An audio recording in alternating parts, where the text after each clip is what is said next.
Whoa! It's the illusion reporting from somewhere on spaceship Earth.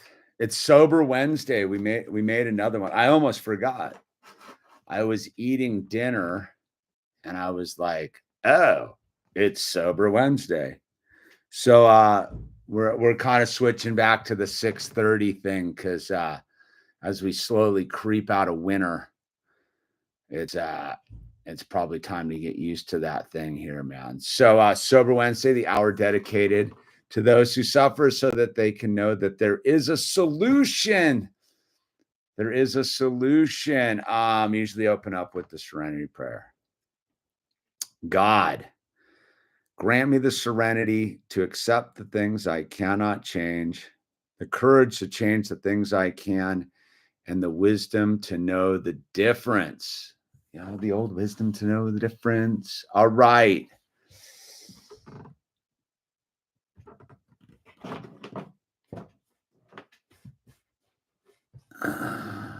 wonder why that's here. Hold on. I gotta check on something or I'm gonna be like not right the whole time. Hold on, dude.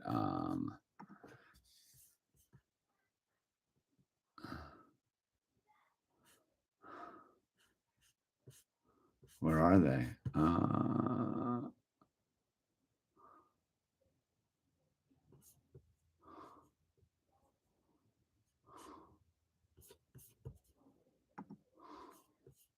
Oh, okay.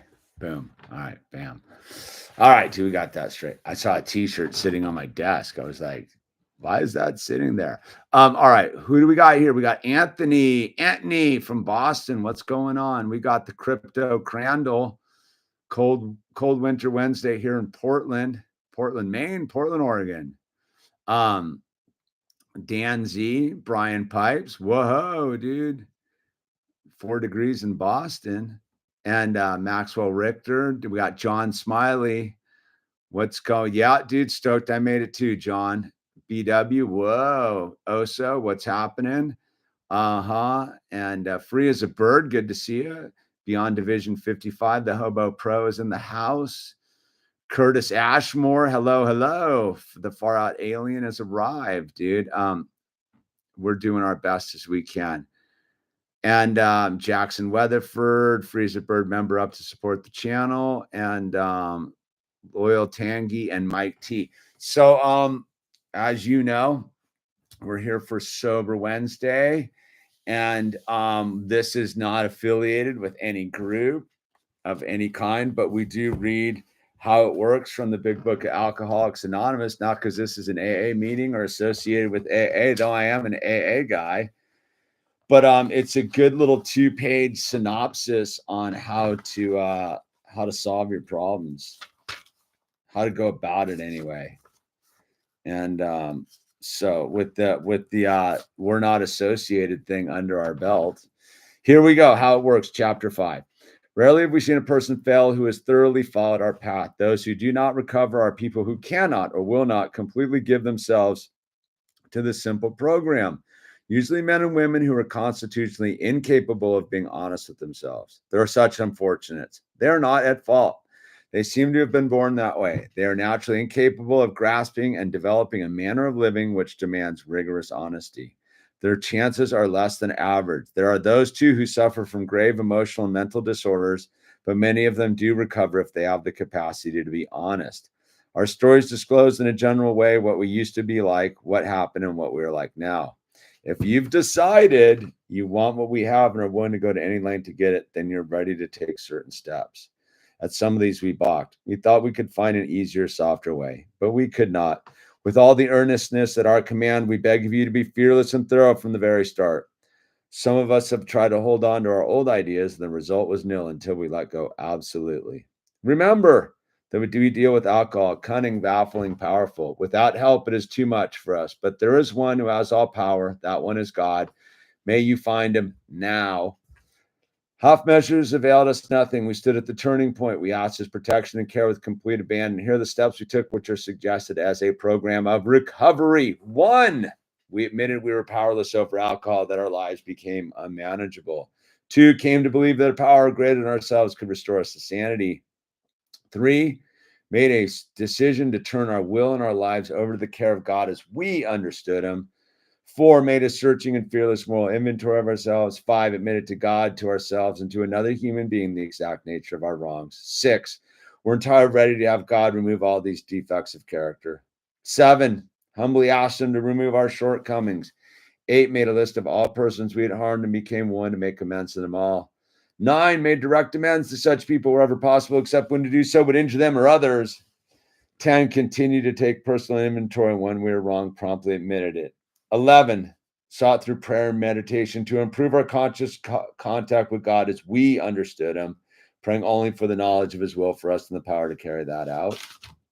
12, having had a spiritual awakening as a result of these steps, we tried to carry this message to alcoholics and to practice these principles in all of our affairs. Many of us exclaimed, "What an order! I can't go through with it." Do not be discouraged. No one among us has been able to maintain anything like perfect adherence to these principles. We are not saints. The point is that we're willing to grow along spiritual lines. The principles we have set down are guides to progress. We claim spiritual progress rather than spiritual perfection. Our description of the alcoholic, the chapter of the agnostic, and our personal adventures before and after make clear 3 pertinent ideas. A, that we're alcoholic and could not manage our own lives.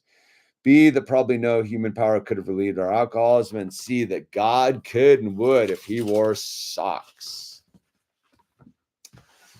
All right, man. We got the preamble part of this all over with, dude. Yeah, we're here. Tommy Suave. Yeah. You're close to the fire, dude.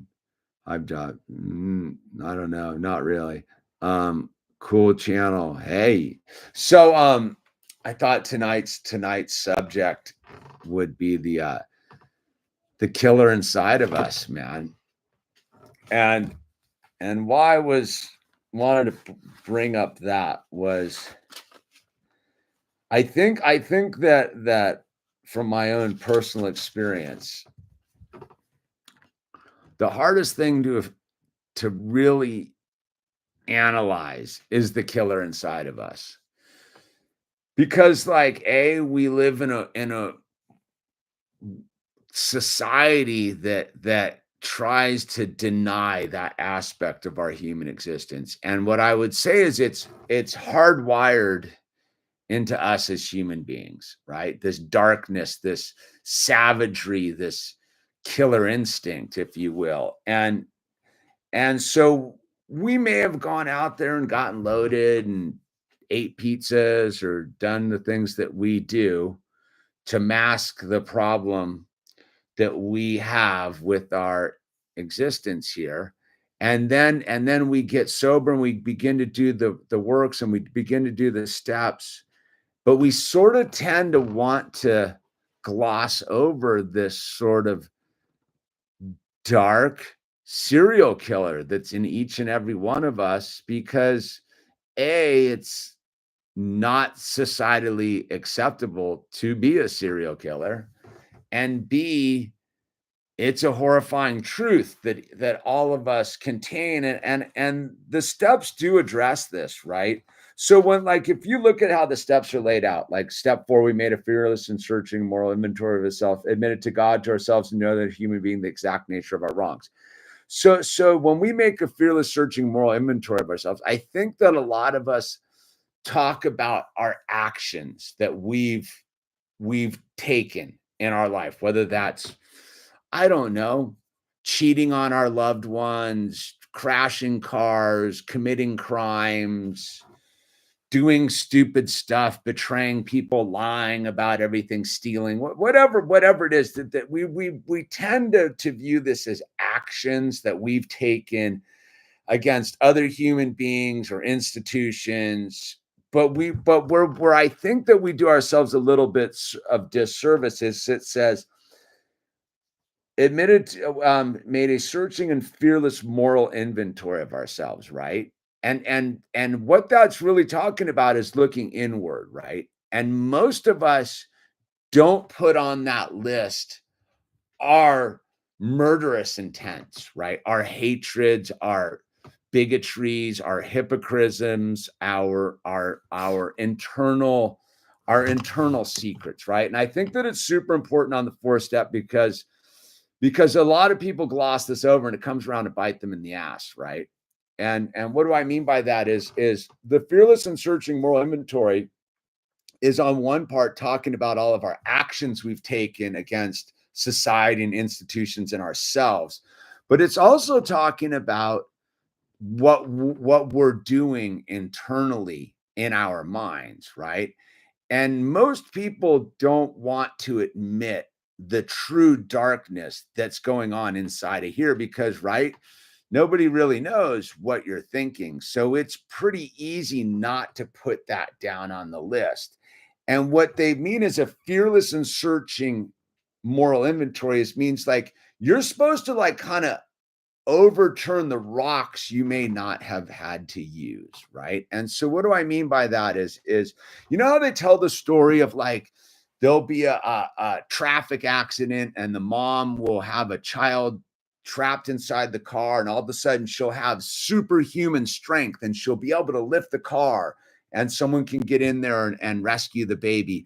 Or you'll hear the story of the little teeny mom who goes savage on someone threatening their child and like kills the big attacker and chops him up for lunch meat, right? And so part of the fearless search, moral search, the inventory, the search for yourself is to get in and ask yourselves these questions if you were removed from the thin veneer of society, right? So if all of the pretense were removed, if you lived in a warlord society, could you maintain your sobriety? Could you maintain your sobriety in the battlefield? And that's where could you maintain your sobriety when the lights go out? Could you maintain your sobriety after the apocalypse or whatever it is, right? And or the disaster, whatever it is, when there is no rule of law, there's nobody like taking inventory, there's all this stuff. And what I will tell you is most people have yet to truly understand how dark they are. And I think part of the problem with that is it has been cast as something negative. And by the definition, darkness and these super animalistic behaviors that are baked into each and every one of us are dark because their actions are super dark, but they're also human nature and they're also part of our survival mechanisms. So if you were to pretend that you don't have these inside of you when you're doing your fearless search of your moral inventory, you're liable to act on these later in your reality. And those, because you didn't account for them and they popped up, they are sort of this uncharted stimulus in your head that you don't have countermeasures for. And that's why you see a lot of people relapse who are sober in sort of situations where the thin veneer of society's been removed, i.e., battlefields, disasters, plane crashes, whatever it is because it's not because of the situation. It is because of the situation is this uncharted territory and it taps into this primal energy. It taps into this caveman technology, if you will. It taps into the murderer inside of you. And what I would say is we're not doormats because we got sober. We're not the ones who are supposed to let the mugger take our wallet. I mean, but we're not supposed to get killed defending our wallet either. But what I'm getting at is when these moments occur, if you don't actually know they exist, you might take them too far. You might, as a normal person who just had a drug and alcohol problem, who gets sober and is now fit and healthy and like super Johnny on it and has accumulated some wealth, if you will, or financial success or a family or children or whatever it is, be a sober guy. And then all of a sudden something really kind of bad happens in your life and you tap into this uncharted animal technology that's all of us contain. And next thing you know, instead of just de-arming the mugger, you're actually pulverizing them because you have a lifetime of pent up frustration, if you will. And it happens a lot more than you would care to acknowledge that people that haven't analyzed their true killer inside themselves, when it becomes unleashed, they don't have any checks and balances in the place because they've never looked at this aspect of their life because they thought they were good people. And what I would say is part of the programming that's given out is that you're a bad person for having these negative reactions to the stimulus put at hand. And yes, violence is a negative reaction, but it's also a life-saving action properly applied in a given circumstance. Where part of where I see a lot of like trouble with people is in this way. It's this way. It's reversed. Is well, it's that way. Which way is it? It's this way. No, it's this way. There we go. Fuck, it's driving me crazy, dude.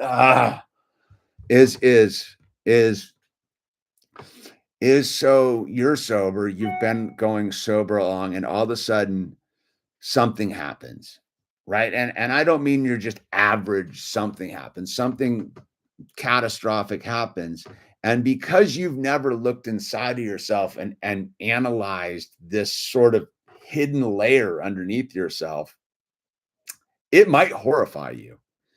It might be so intense that you are back to where you were before, which is like, I don't know what to do with this internal condition, this internal spiritual breakdown. And the only thing I really do need to do is drink because I can't deal with this. And I think that it ultimately is addressed in a number one of the steps, because again, is when you get into step 6 and 7, we were entirely ready to have God remove all these defects of character, right? And where I think that it gets a little bit tricky is your survival instinct a defect of character. So if let's say you're a person who got sober, and ultimately most of us did what we did to save our lives, right? We took the medicine, we lied, we cheated, we stealed, not because we're bad people, it's just how we knew to survive in a world gone mad, right? So these we're entirely ready to have God remove all these defects of character. So like you have to, when you're supposed to be doing your fearless moral inventory, right? You need to get in there to determine what these defects of character are, because some of our defects of character aren't defects, they're survival mechanisms, but the labeling of them has been made into a detrimental action. Like, for example, like, I think a lot of people think that, like, because you get sober and you do all this stuff, you're supposed to be passive and the resistance is to suffer and uh what is it, resentment's the number one offender and all that kind of stuff. But I firmly believe that if you were to pretend that getting screwed over by the bank is you have to be passive, I think is a dangerous thing. Like, I think you're supposed to be pissed. It's just, what do you do with being pissed? Do you take it out on the incidental worker with the name tag in front of you and get pissed at them? Or do you get pissed at an institution that you made a contract with?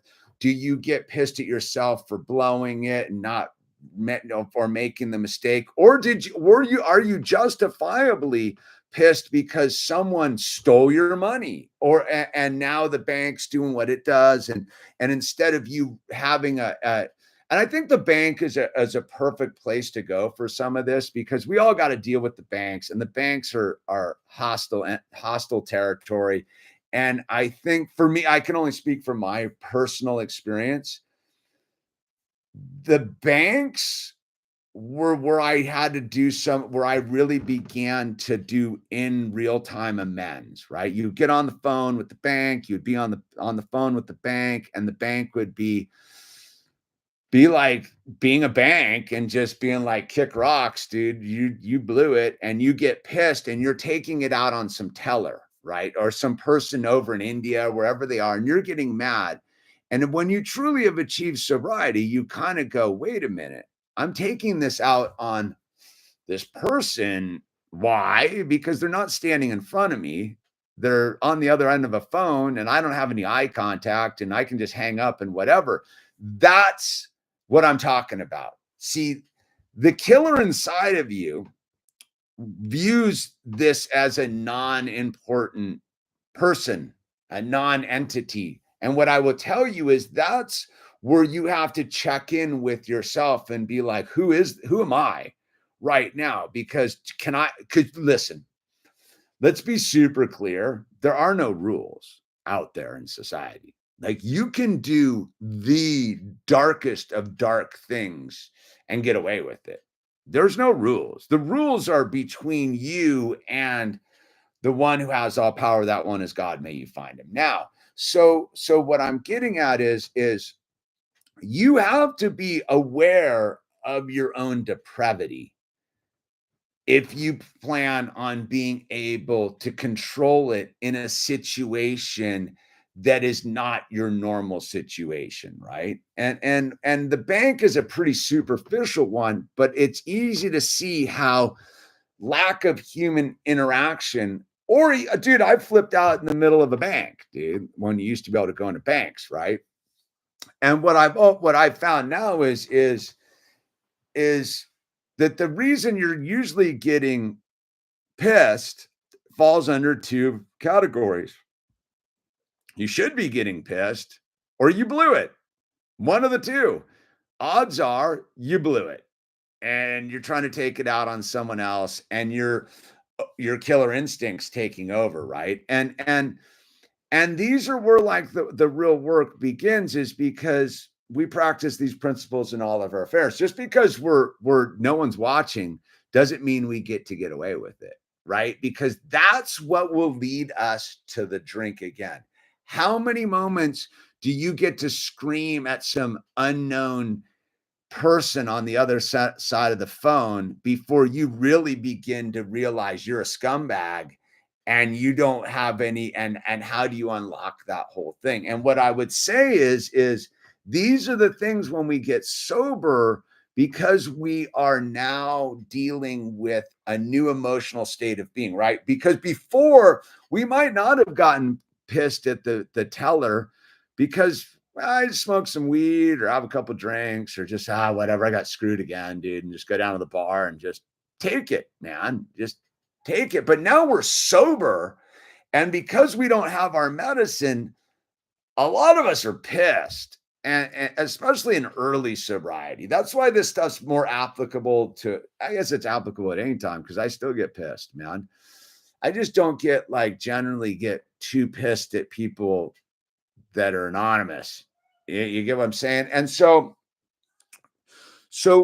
what I'm really talking about here is that that that most of us who get sober don't actually know how to respond to the world sober, because we've been told that our emotional or actual response to any given situation should only be positive and happy, and like you're only supposed to be like sunshine and rainbows and the whole thing. And if you're not doing that, like there's something wrong with you. And what I would say to you is there's nothing wrong with you. It's all about learning how to be pissed. It's all learning how to be angry. It's all learning how to be a serial killer. And I don't mean like an actual one going out and doing American Psycho. What I'm talking about is understanding that, like, unchecked, that is out there for you, dude.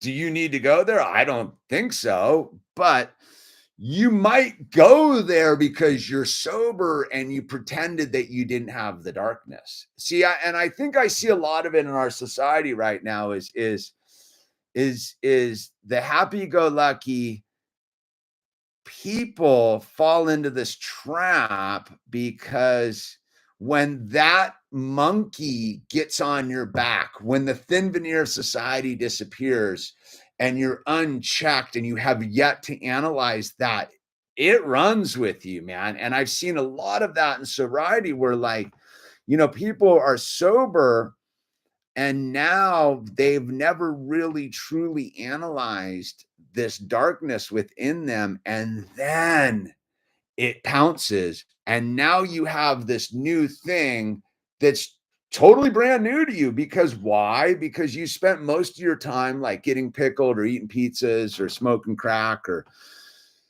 doing whatever it is we do, and that thing really didn't need to have a presence because you were in a defensive position, right? See, like when we're in active addiction and anesthetizing ourselves with the substances, we're in a defensive state to the world.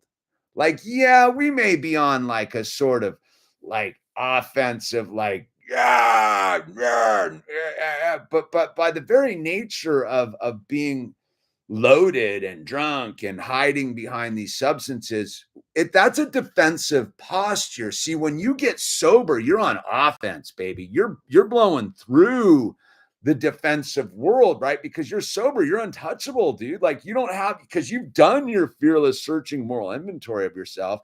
You've done your fifth step and given your secrets to God. You're not rolling around with a backpack full of like defense. You're on offense now.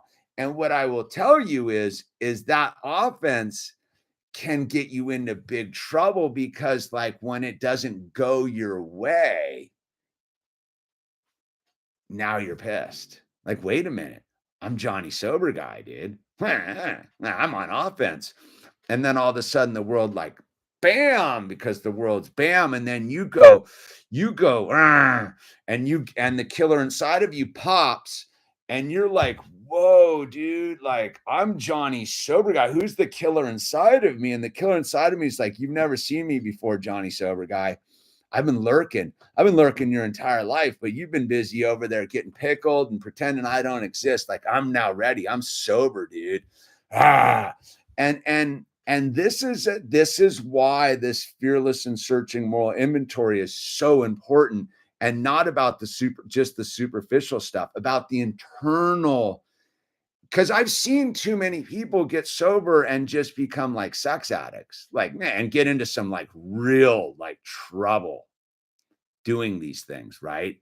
Like getting it, like, you know what I'm saying? Because they didn't acknowledge these things with inside themselves, so they didn't put it on the list. They didn't get real with God. They thought they had a little secret cushion on God, and then now they're like doing things that are felonies, dude. And boom, and all of a sudden, bam, and yeah, like, I ain't snorting coke and drinking, but like I'm over there, doing other things, dude. And now I'm like, there's no shortage of like sober people who become like art thieves type of stuff. You know what I mean? Because now you're sober.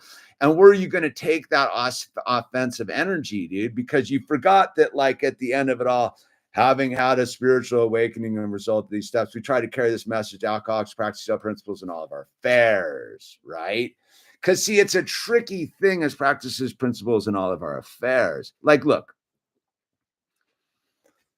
you can get sober and do whatever you want, as well, as long as you're willing to accept the consequences. And what I would say is some of the consequences you haven't analyzed, man, because underneath all of us is a serial killer, like ready to go. And that is part of the uncomfortable spiritual condition of what it is, right?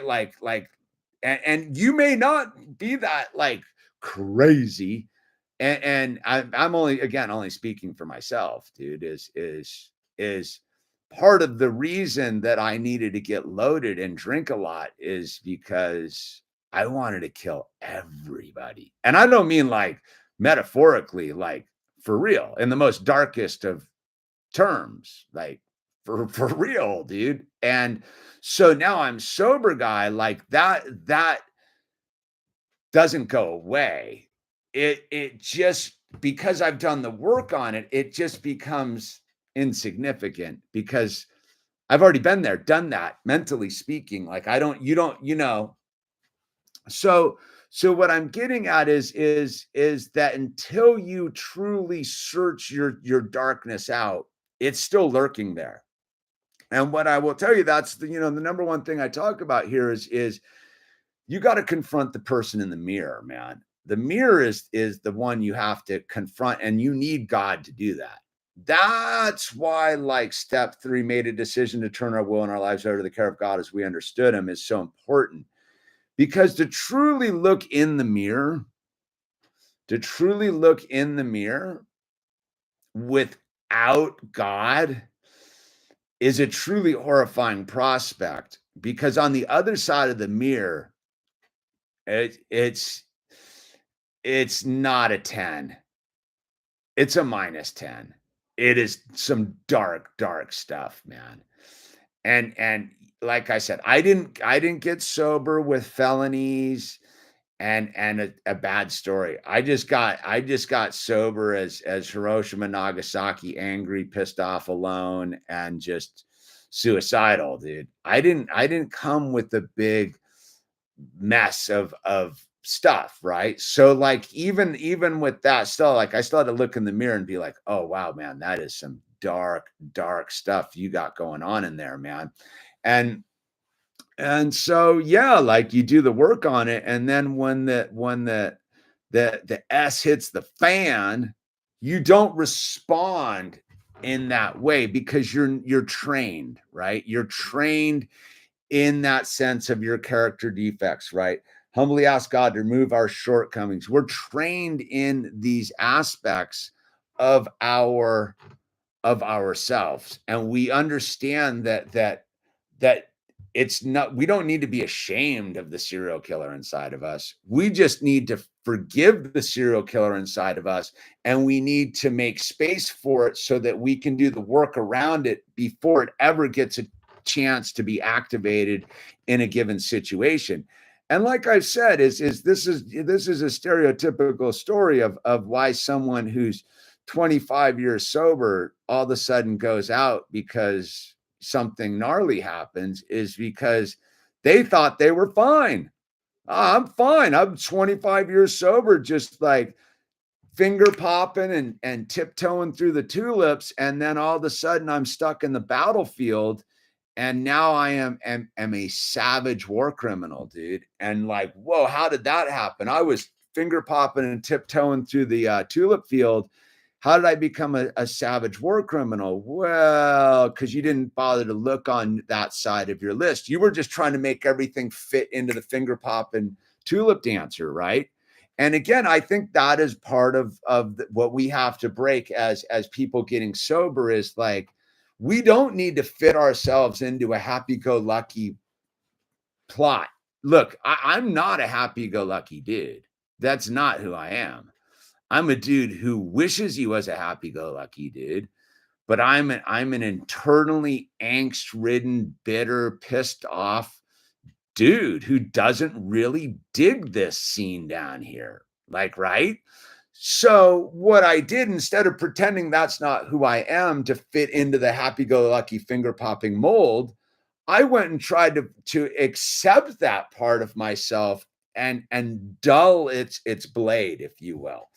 I, instead of pretending that I'm not who I am, I went and did the work on who I am and was like, you know what? That's okay too, because you can apply this to the world in a happy-go-lucky positive way, because you don't need to act out as the negative, right? Like, you don't need to be that. You are that, but you don't need to actually like perpetrate that into the fabric of daily existence and bludgeon people with your insanity, right? And that's why we learned, that's why I'm always talking about do the name tag thing, right? It's not because like it's all about, like, it is about in the beginning it's not about the other people. It's about me humanizing people. It's about me being like, one of my things is I don't really like people. So in order to begin to put them in a perspective of where I would understand them, is they have a name tag. I use that. What's up, Jill? Hi, Mustafa. Hey, how's it going? Not because like I'm a good guy. It's because I am an evil serial killer. But the minute I humanize the people around me, it makes me understand that there's no difference between them and me, dude. And I envy the finger popper. Like, oh man, dude, you think I don't want to wake up and be like, dude, look at some days I do. Some days I hop out of bed. I'm like, oh, look at this bitching, dude. Like, right on, man. But that's not the norm. That's the anomaly, if you will. And if I were trying to fit my sobriety into the mold that I'm supposed to wake up every day in a good mood and be positive because I'm sober and everything's bitching, and I couldn't do it, dude. Like, I couldn't find God that way. I can't get there, dude. What I had to do, and over the course of many years, was learn to forgive myself, learn to forgive my own perception, not because it's wrong. It's just because it doesn't make me be productive and feel good. And the minute I forgive it and acknowledge it, the minute it transforms into something I can use, because I'm not trying to attract the happy-go-lucky finger poppers. That's not my mission. There's a different group of people that are doing that in sobriety. There's the full on, like, I know them. They're super gung ho. Like, yeah, sobriety's the best. I'm not that guy. I go, fucking sobriety sucks, dude, but I love it. Why? Because it changed my ability to interact with the world around me. Without sobriety, man, I'm a serial killer wishing destruction upon my fellow human beings in no uncertain terms, dude. Sobriety taught me that is just a thought. That is just an emotional state of being. But that's not who I truly am, because I found God. That one has all power. May I find him now, right? Like, I understood that, like, I don't have to be that. I am that, but I don't have to be that. It's just something that I needed to learn to love. And that's what I talk about it with, why this fearless searching moral inventory is so important, is because we have to love that person on the other side of the mirror, because that's the only way we get to heal that part of us, right? Because the good Samaritan, the baby kisser, the dude who will walk the little old lady across the road, that dude doesn't need any healing. That's not the dude that needs the healing. The healing is this other guy. So if I try to fit my stuff and be like, I'm just going to be that, like, I'm doomed. I'm doomed. I am totally doomed, man. And so, as I would describe myself, I am a pessimistic optimist. And what do I mean by I'm a pessimistic optimist? Is I view the world totally fucked. And that allows me to be super optimistic, because everything after that is it can only go one direction, right? I start as doomed, and then everything after that is like, I'm doing good, dude. Like, it's all good, man. It's getting better every day, dude. Why? Because I'm not expecting it to be anything but fucked on a certain, like, addict level. But that's why I drank. And that's why I did drugs. And that's why I smoked a lot of weed and did all these things, because I didn't want to admit that to myself. Who wants to sit and be like, that's how I view the world, dude? Like, I don't see that. What do you see, Mr. Happy-Go-Lucky finger popper, drinking your Chardonnay, and you don't want to suck the whole bottle down, dude? What do you mean? Like, oh, that's good enough for you? And they're like, yeah, dude, I'm just going to drink my half glass of Chardonnay, and I'm going to go about my business, and I'm going to watch another episode of Friends and get a new sweater, and I got a shiny new car I'm going to wash, and yeah, everything's great, dude. I go, what are you talking about? I'm going to drink your half a glass, and then I'm going to drink some whiskey. I'm going to snort some blow because, dude, I want to be that, but I can't. I can't be the status quo. I've never been able to be the status quo. So as a person who's truly uncomfortable, not my own skin, I don't see plenty of people that I'm uncomfortable in my own skin. That's not what I'm uncomfortable with. I'm uncomfortable in this thing. Everything else, I'm pretty comfortable in my own skin, dude. I ain't tripping on like that. And I don't have any of those issues. But this whole general thing, dude. Arr. And so, who wants to be that? I remember I went to college with this kid, and he was like this dude. And he wasn't like it. He's probably a normie, but he was this dude. It would be like the most beautiful day up there in northern Arizona. And he was always the butt guy. Like, oh, it's a beautiful day, but there's that cloud over there. Ah, the snow is perfect today, but it's a little chunky over there. Oh, that's a beautiful forest, except for that trees dying over there. There was always something negative to pull out of the beauty, right? And I say I don't have that disposition, dude. Like I see the world beautifully. Like the world is nothing beautiful. The interaction with the humans, crazy insanity. I can't deal with it, dude. I can't deal with it. 15 years sober, dude. I've learned to deal with it.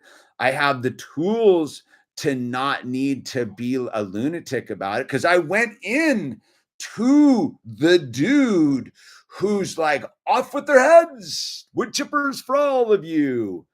I went and did the work on that guy, so I can go and hang out with anybody. I don't care, whatever, dude.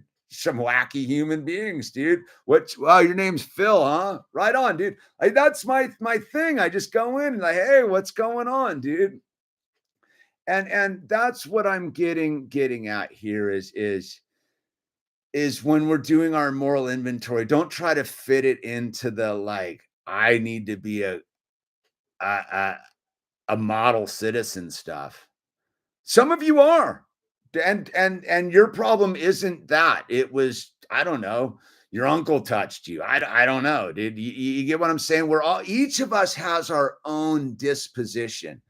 But what I'm saying is you have to figure out what that disposition is and then figure out what else is in there and look in there and deal with that too, because once we get sober, there's a lot of new stuff bubbling to the surface, man. There's a lot of new feelings, new perceptions, new intents, new things that we're going to occupy our time and our space with.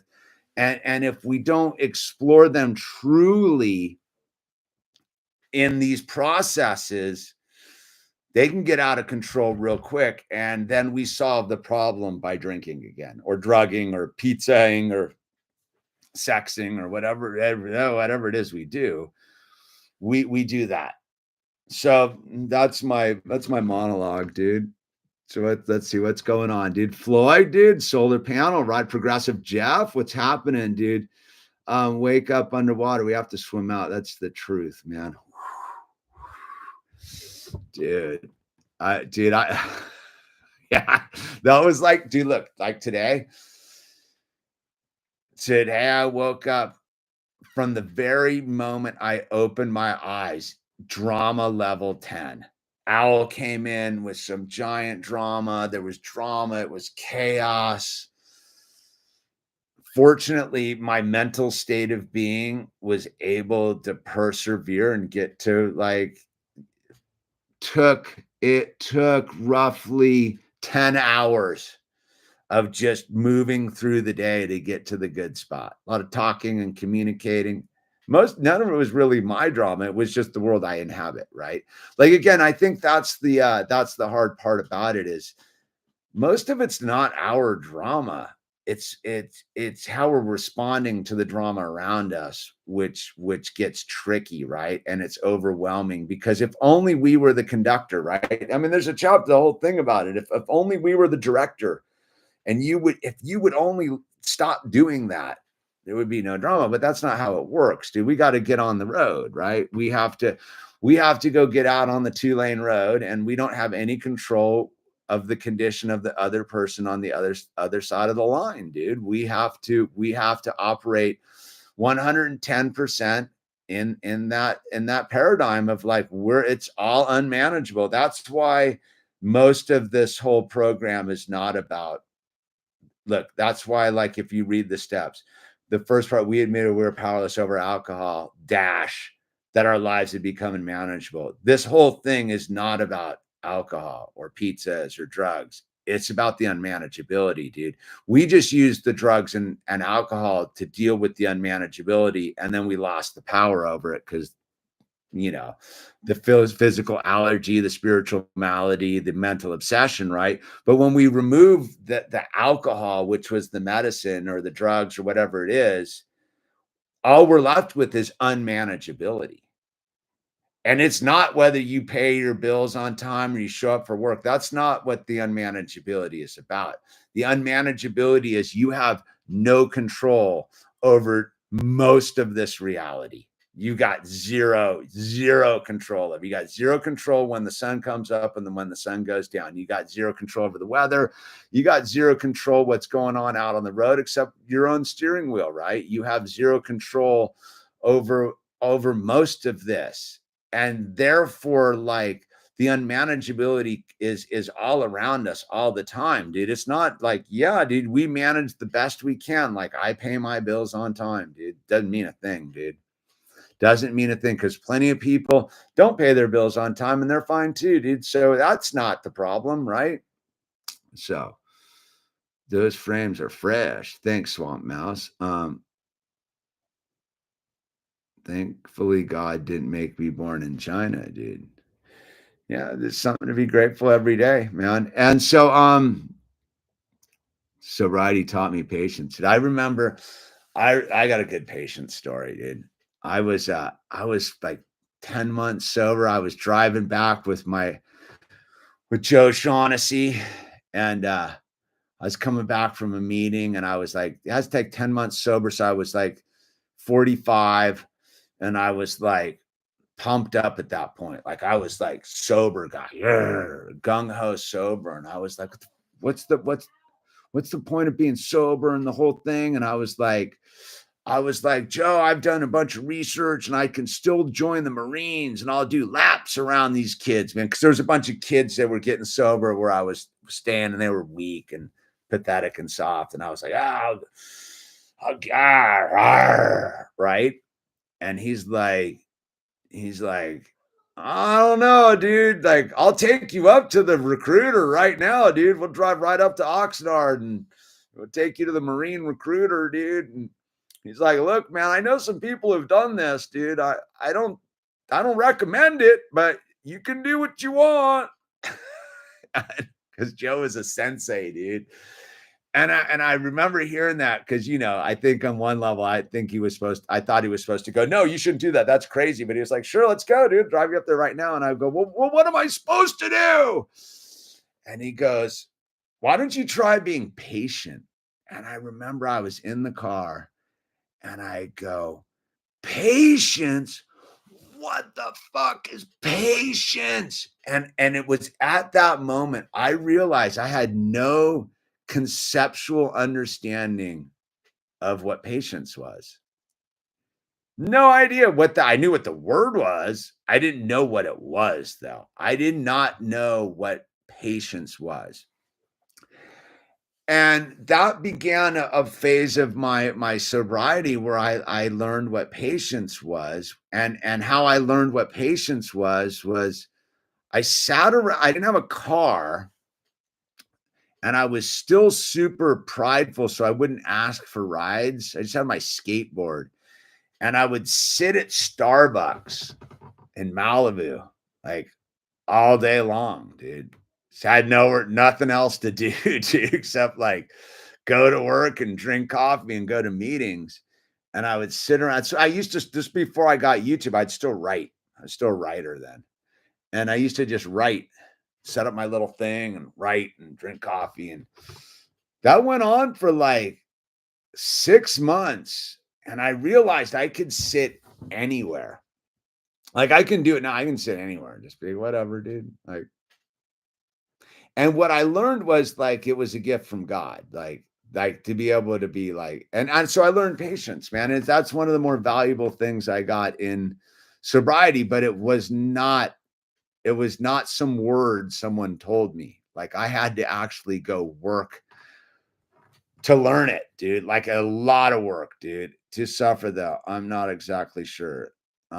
Patience comes from the Greek word pathos, meaning suffering, dude. Good night, all. Stay strong. All right, Jeff. Right on. It means to suffer well. Well, exactly, dude. To suffer well. That's exactly what it is. Patience isn't sitting on a beach as the sun tickles your skin and you're looking over a horizon. Patience is sitting in the Department of Motor Vehicles for hours and it not bothering you. That's what patience is. Patience isn't just sitting somewhere pleasant. Patience is about the ability to be somewhere unpleasant and be unplaused about the thoughts in your mind about how much this sucks or not even need to get there. You get what I'm saying is it is about suffering well, because to sit in the Department of Motor, see, I love that. I'll tell you this, man. When I first got sober, the Department of Motor Vehicles taught me much about patience. Like that's where I first began to apply patience. And as I've gone, and anyone who's been in California knows the Department of Motor Vehicles, I now live according to like the map, the mellowest, easiest Department of Motor Vehicles in like the state of California, dude, is right here. The one I use, dude. There's no line. You walk in, boom. I earned that, dude. I manifested that. You know why? Because I can sit at a DMV all day long. And you know why? Because the first thing I learned to do is I get there super early and make appointments and use all the system, and I get in and out, dude. Like as I progressed through my sobriety and I learned patience, my stays at the DMV began to shrink to now. I went to the DMV yesterday, as a matter of fact. I got here, I drove over to the DMV. I was in the DMV for 30 seconds. I walked in, she looked at my thing, did the thing, and was like, actually, you don't owe any money, dude. This form got sent out after that form, dude. Have a nice day. Boom, dude. That's how the DMV is for me at 15 years sober. When I was 1 year sober, the DMV was this scary monster, dude. And then I began to figure out through patience how to work the system into my benefit. And then I began to make appointments and get in line early and show up early and then streamline my thing. So the DMV for me, as a sober human being, is one of my favorite places to be in the state of California. Why? Because it reminds me of where I've been on my sober path. Because when I first got sober and was trying to get my license straightened out, and dude, I'll tell you this. When I first was getting sober, I was trying to get my license reinstated, not because I forget what was wrong with it. I was switching out of Pennsylvania or something. I hadn't messed with it in years and all sorts of chaos around it. I would go to the DMV and I would bring my paperwork and thing, and they would shut me down. And I remember leaving crying once, like, well, I can't get around the DMV, dude. And then so there was like 2 gnarly episodes at the DMV, early sobriety shit. And then the third one, I was working on my like spiritual presence and my patience. And I went in there and I had a totally different attitude. It wasn't like this is fucked. It wasn't like this sucks. It was like, okay, dude, this is my time to interface with patience and God and spirituality and meditate and do the whole thing, right? And I went up there and she's like, dude, like one of those cool ones, because I was super mellow, dude, was like, let me look and see what's going on. She's like, dude, there's a typo on your name, dude. There's like some typo on your name. The reason they keep kicking back your thing is there's a typo with your name. Let me straighten this out, dude, because we have to understand it all comes from inside of us. That's what I'm talking about with all this stuff is the outside world's a reflection of our inner self, dude.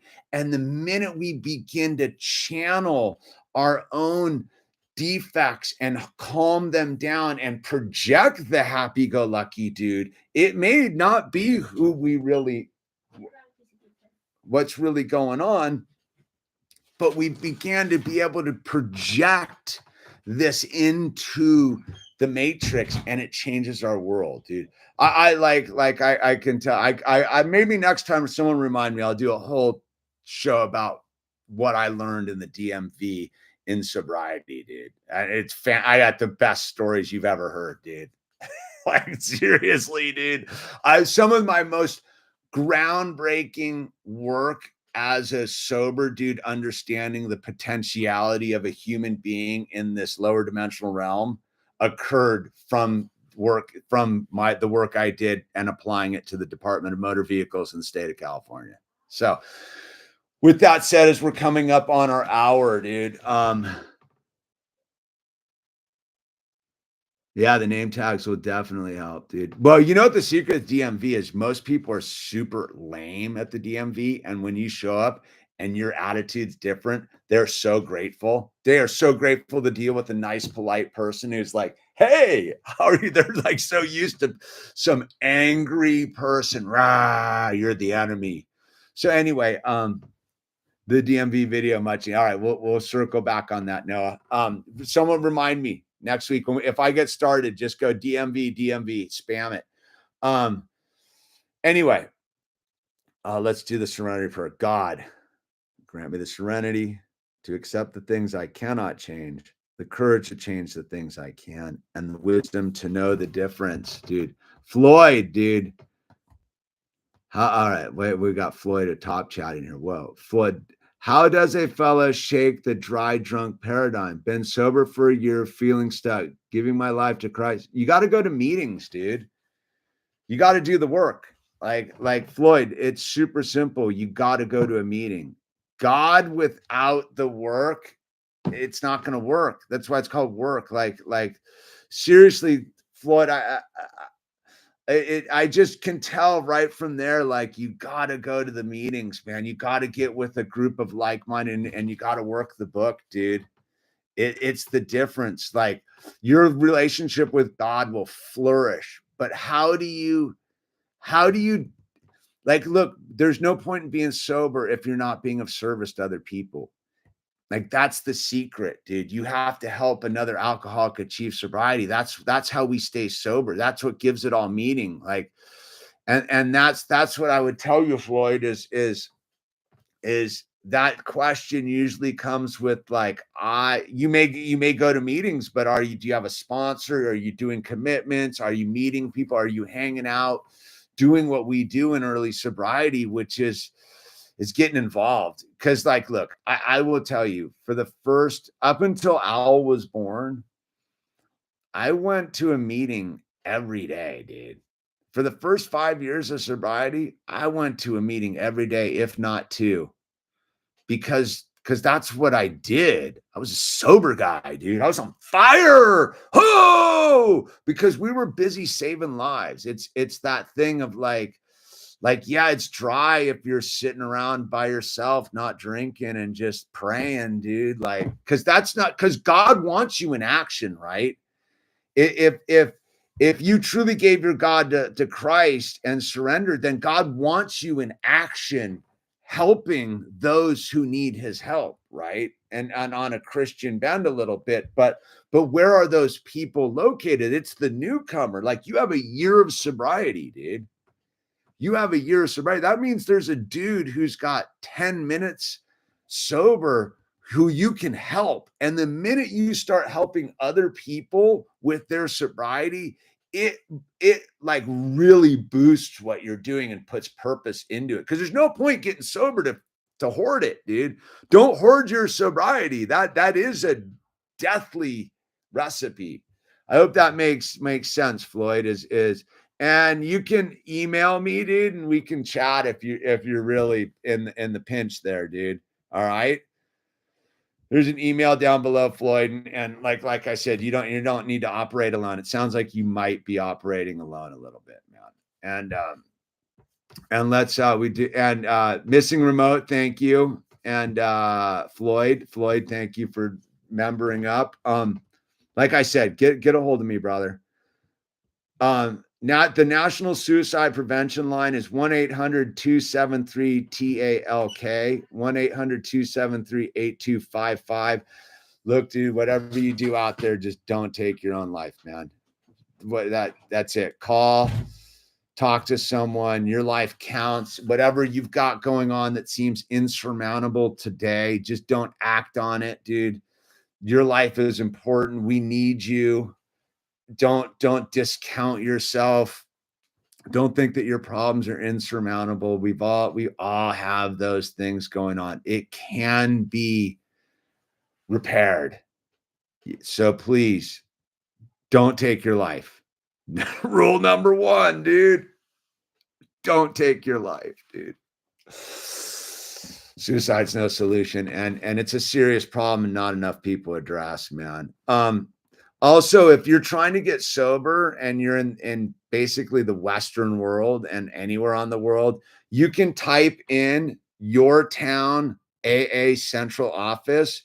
Numbers will come up, meeting directories will come up. You can call the number. If you're desperate right now, you can call one of those numbers and just be like, help.